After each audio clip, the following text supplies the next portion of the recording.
আচলতে গাহৰিকেইটাই সদায় মোক কমপ্লেইন দিয়ে যে দাদা আপুনি মোৰ ফাৰ্মলৈ বা আমাক চাবলৈ কিয় লেতেৰা পেতেৰাকৈ সদায় আহে। ইহঁতৰ সদায় সেইটো কমপ্লেইন মোৰ ওপৰত যে আপুনি কিয় সদায় লেতেৰাকৈ আহে। এতিয়া ভাবিলোঁ আজি অকণমান ধুনীয়াকৈ চাফাকৈ আহিছোঁ, অলপ ষ্টাইলত আহিছোঁ। এতিয়া সিহঁতেও খোজ দেখিছে ইমান ধুনীয়া দানা খাই আছে, একো অসুবিধা নাই, পূৰা বিন্দাছ খাই আছে। এতিয়া কথাবোৰ তেনেকুৱা মানে অকল গাহৰি ফাৰ্মাৰ হ'লোঁ বুলি যে অকল লেতেৰা কাপোৰ পিন্ধিব লাগিব কথা নহয়।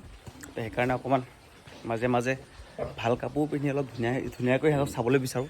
সিহঁতেও বিচাৰে, সেইকাৰণে যিহেতু কাৰো আপত্তি নাই। চাওক কি ধুনীয়াকৈ চবেই দানা চানা খাই আছে, দেখিছে, কাৰো আপত্তি নাই, চবেই দানা খাই আছে বিন্দাছ। কথা সেইটো সেইকাৰণে অকণমান সিহঁতৰ মনৰ আশাটো পূৰণ হ'ব লাগে, কাৰণ ধুনীয়া হ'ব লাগে। সিহঁতো ধুনীয়া যেতিয়া আমি ধুনীয়াকৈ থাকিব লাগে।